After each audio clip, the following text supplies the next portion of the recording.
एक व्यक्ति एक लाश का मोबाइल लेकर का पूरा कोलकाता घूमता है और अंत में कोलकाता के शोभा बाज़ार में उसे स्विच ऑफ करके फेंक आता है। तो आखिर कौन था यह व्यक्ति और किसकी ये मोबाइल थी, आइए जानते हैं आज के इस रियल क्राइम स्टोरी में। ये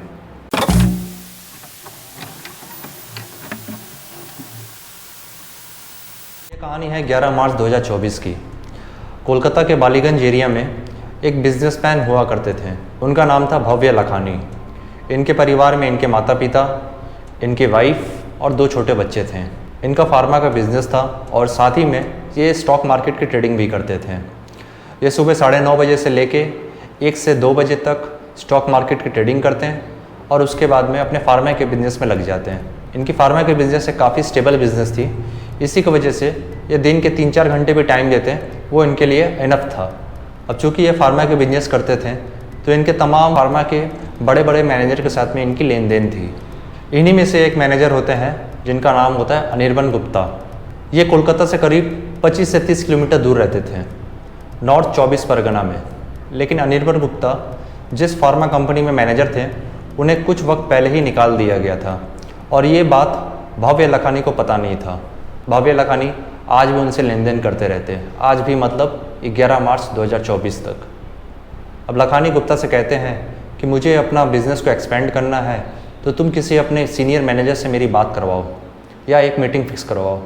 पहले तो गुप्ता कुछ ना कुछ बहाना देकर के टाल देता था, लेकिन अब गुप्ता भी कहता है कि ठीक है, मैं 11 मार्च को मीटिंग फिक्स करता हूँ अपने सीनियर मैनेजर के साथ में, तो आप मेरे घर चले आइएगा। अब रोज़ की तरह 11 मार्च को भव्य लखानी सुबह से अपने स्टॉक मार्केट में लग जाता और 2 बजे स्टॉक मार्केट से फ्री होकर के वो अब अपने परिवार वालों को कहता कि मैं अनिर्बन गुप्ता से मिलने जा रहा हूँ कुछ बिज़नेस के सिलसिले में। अब धीरे धीरे वक्त बीतता जाता है और रात हो जाती है, लेकिन भव्य लखानी अभी तक घर नहीं पहुँचता है। आमतौर में भव्य लखानी ऐसा नहीं करता था। वो कहीं भी हो बिज़नेस के सिलसिले में, वो अपने एक तय वक्त में घर पे आ जाता था और अगर उसे देरी भी होती तो वो फ़ोन करके बता देता कि मुझे आज लेट होगी। लेकिन 11 मार्च की रात में ना तो भव्य लखानी के परिवार वाले के पास में कोई फ़ोन आया और ना ही तो कोई खबर मिली। अब परिवार वाले दोस्त यार के पास में फ़ोन करते हैं, लेकिन कहीं से कोई खबर नहीं मिलती है। अंत में परिवार वाले पुलिस स्टेशन में जाकर के मिसिंग रिपोर्ट दर्ज करवा देते हैं। अब पुलिस वाले इन्वेस्टिगेशन स्टार्ट करते हैं और सबसे पहले परिवार वाले से ही पूछताछ करते हैं। परिवार वालों से पता चलता है कि वो किसी अनिर्बन गुप्ता से मिलने गए थे। अब धीरे धीरे वक्त बीतता जाता है और दिन आता है 12 मार्च 2024। 12 मार्च 2024 को पुलिस वाले अनिर्बन गुप्ता को पुलिस स्टेशन बुलाते हैं और उनसे पूछताछ करते हैं। अब यहाँ अनिर्बन गुप्ता एक्सेप्ट करता है कि हाँ, भव्य लखानी इनके पास में आए थे और करीब 3-3:30 बजे आए थे और करीब 4:45 के करीब इनके घर से निकल चुके थे। अब पुलिस वाले भव्य लखानी के कॉल डिटेल रिपोर्ट चेक करते हैं, साथ में ही अनिर्बन गुप्ता के भी कॉल डिटेल रिपोर्ट चेक करते हैं। जितने भी उस बीच में कॉल किए गए थे, पुलिस सभी को कॉल करती है, लेकिन कोई भी उन्हें सस्पेक्ट नहीं लगता है। घूम फिर के अनिर्बन गुप्ता ही उनके मन में एक सस्पेक्ट बना हुआ था, क्योंकि आखिरी बार लखानी से मिलने वाला यही व्यक्ति था। अब इसी बीच कोलकाता का पुलिस कमिश्नर भी इन्वेस्टिगेशन में शामिल हो जाते हैं। अब यहाँ पुलिस कमिश्नर कहते हैं कि दोनों की लोकेशन ट्रैक करो।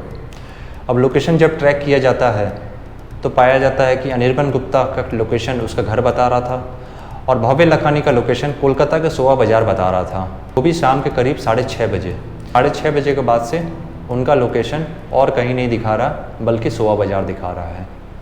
अब पुलिस वाले को इन्वेस्टिगेशन में ये पता चला कि 4:45 से 5 के बीच में लखानी गुप्ता के घर से निकले हैं, लेकिन 6:30 बजे वो शोभा बाज़ार पहुँचे हैं as per the location history. अब पुलिस सोचती है कि जो भी कुछ हुआ है वो 1 से 1.5 घंटे के बीच में ही कुछ हुआ है, लेकिन अब भी पुलिस के पास में कोई भी सस्पेक्ट नहीं था। घुमा फिरा के सिर्फ अनिर्बन गुप्ता था। अब पुलिस सोचती है कि वो कुछ ना कुछ मिस कर रही है ज़रूर। अब पुलिस फिर से बारीकी से जांच करती है गुप्ता की कॉल रिकॉर्ड्स को। पुलिस जब बारीकी से चेक करती है तो गुप्ता के कॉल रिकॉर्ड से पाया जाता है कि एक नंबर ऐसा कॉमन होता है जो 3 से 5 के बीच में भी उसे 3-4 बार कॉल कर चुका था और 5 बजे से 6:30 बजे के बीच में भी उसे बहुत बार कॉल कर चुका था। पुलिस वाले सबसे पहले उस व्यक्ति को उठाते हैं। उस व्यक्ति का नाम होता है सुमन दास। अब सुमन दास से जब बातचीत करते हैं पुलिस वाले, तो वो कहता है कि मैं भी फार्मा इंडस्ट्री से हूँ और बिज़नेस के लेन देन के बारे में अनिर्बन गुप्ता से बात होती रहती है मेरी, और प्लस लखानी को वो भी अच्छे से जानता है। अब पुलिस वाले सुमन दास की लोकेशन हिस्ट्री निकालते हैं। सुमन दास की जब लोकेशन हिस्ट्री चेक की जाती है तो ये पाया जाता है कि 6:30 बजे के वक्त सुमन दास भी सोआ बाज़ार में था। अब ये बात जब सुमन दास से पूछी जाती है तो वो पुलिस वालों को कहता कि मैं काम के सिलसिले में सोआ बाज़ार गया था। पुलिस वाले कहते कि किसके यहाँ तुम गए थे, नाम पता बताओ। वो नाम पता बताता है, पुलिस वेरीफाई करती है। अब जिनका ये नाम पता बताता है वो लोग भी कहते हैं कि हाँ कि सर ये आया था। अब पुलिस सोचती है कि हो सकता है ये इत्तेफाक होगा कि जिस वक्त भव्य लखानी सोआ बाज़ार में था उसी वक्त सुमन दास भी सोआ बाज़ार में था। लेकिन पुलिस वालों को मन में ये था कि हो ना हो इस केस में अनिर्बन गुप्ता और सुमन दास का जरूर हाथ होगा। अब पुलिस वालों ने एक चाल चली, उसने दोनों को उठाया, यानी कि अनिर्बन गुप्ता को भी और सुमन दास को भी, और दोनों को उठा करके पुलिस स्टेशन लेकर के आती है और दोनों को आमने सामने बैठाती है। पुलिस वाले गुप्ता से पूछते हैं कि चलो अब मुझे सीक्वेंस में बताओ कि हुआ क्या था। फिर से गुप्ता सेम चीज़ रटना स्टार्ट करता है कि 3 बजे वो आए थे और 5 पौने 5 में वो मेरे घर से निकल चुके थे। अब पुलिस वाले सुमन दास से उसकी पूरी रूटीन पूछते हैं कि उस दिन तुम कहाँ कहाँ गए और किससे किससे मिले और कब कब कहाँ गए। सुमन दास भी अपना पूरा सीक्वेंस बताता है 11 मार्च की। पुलिस एक तरह से रैपिड फायर क्वेश्चन स्टार्ट करती है इन दोनों के बीच में। कभी एक सवाल गुप्ता से पूछती तो कभी एक सवाल सुमन से पूछती। इसी में किसी क्वेश्चन का जवाब अनिर्बन गुप्ता कुछ और देता और सुमन दास कुछ और देता। अब इसी में पुलिस को शक हो जाता है कि हो ना हो इन दोनों का ये हाथ है। अब सुमन दास को सख्ती से पूछताछ करती है पुलिस। सुमन दास टूट जाता है और पूरी कहानी बताता है। पूरी कहानी सुनने के बाद में अब गुप्ता से कहानी सुनना चाहते थे पुलिस वाले। कहानी सुनाने से पहले गुप्ता कहता कि आप चलिए लखानी से पहले मिल लीजिए। अब गुप्ता पुलिस वाले को अपने घर की छत पे ले जाता है। घर के छत पे वो टंकी के निचले हिस्सा पे इशारा करता है। पुलिस वाले देखते हैं कि एक दीवार खड़ी की गई है और उसके ऊपर टंकी रखा गया है। अब पुलिस वाले कुछ मजदूर को बुलाते हैं और उस दीवार को तोड़वाते हैं। जब दीवार को तोड़वाते हैं तो उसमें से एक बोरी मिलती है और साथ ही में मिलता है क्रिकेट बैट और एक क्रिकेट स्टंप। अब जब पुलिस उस बोरी को खोलती है तो देखती है कि इसमें लखानी की लाश है। अब गुप्ता कहानी बताना स्टार्ट करता है पुलिस वाले को। वो बताता है कि पहले वो जिस कंपनी में था कुछ करप्शन के चार्जेस लगे थे उस पर कंपनी वालों की तरफ से, इसीलिए कंपनी वाले उसे निकाल दिए थे। लेकिन ये बात वो भव्य लखानी को नहीं बताता है क्योंकि भव्य लखानी से इसकी अच्छी रिलेशन थी और साथ ही में पैसे के लेन देन भी थी। इसी दौरान एक फर्जी बैंक अकाउंट खुलवाता है और लखानी जो भी चेक वगैरह देता वो सारा डिपॉजिट कर देता इसी फर्जी अकाउंट में और उसे बैंक के द्वारा उसे इनकैश करवा लेता। ये रकम बढ़ते बढ़ते 50 लाख हो गई थी। लेकिन इसी दौरान भव्य लखानी को अपना बिजनेस एक्सपेंड करना था और वो बार बार जिद कर रहा था कि उसे किसी सीनियर मैनेजर से मिलनी है। लेकिन गुप्ता लखानी को किसी से कैसे मिलवाए क्योंकि वो तो उस कंपनी का पार्ट है ही नहीं अब। इसीलिए गुप्ता सोचता है कि क्यों ना भव्य लखानी को रास्ते से हटा दिया जाए, क्योंकि अगर कल को अगर यदि भव्य लखानी को ये बात पता चलेगी तो उसे ये 50 लाख रुपए भी रिटर्न करना पड़ेगा, प्लस हो सकता है तो जेल भी जाना पड़ सकता है। इसीलिए वो एक प्लान बनाता है और 11 मार्च 2024 को वो अपने घर बुलाता है मीटिंग के सिलसिले में। अनिर्बन गुप्ता का घर करीब कोलकाता से 25 से 30 किलोमीटर दूर था।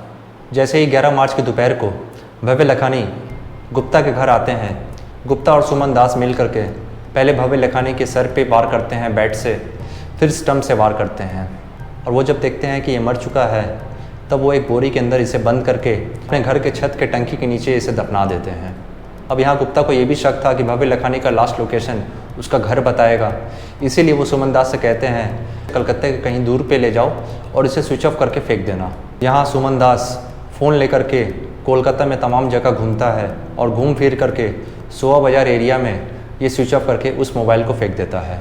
लेकिन सुमन दास जब लखानी का फ़ोन लेकर के सोआ बाज़ार जा रहा होता है तो वो तमाम बार गुप्ता को फ़ोन करता और कुछ न कुछ इनके बीच में बातचीत होती है। वो एक बार नहीं तमाम बार फ़ोन करता है गुप्ता को और गुप्ता भी बार बार इसे फ़ोन करता कि तुम कहाँ तक पहुँचे, मोबाइल फेंके कि नहीं फेंके, स्विच ऑफ किए कि नहीं किए। तो तमाम बार इनके बीच में बातचीत होती है। तो तमाम बार इनके फ़ोन का इनकमिंग और आउटगोइंग था। इसी चीज़ पे पुलिस को शक हुआ था और पुलिस का ये शक कामयाबी में बदला। इस केस के खुलासे होने के बाद में पश्चिम बंगाल की मुख्यमंत्री ममता बनर्जी भी पहुंची थी लखानी के परिवार से मिलने के लिए और वो आश्वासन दी है परिवार वालों को कि वो दोषियों को सख्त से सख्त कार्रवाई करवाएगी। तो दोस्तों यही रही आज के रियल क्राइम स्टोरी।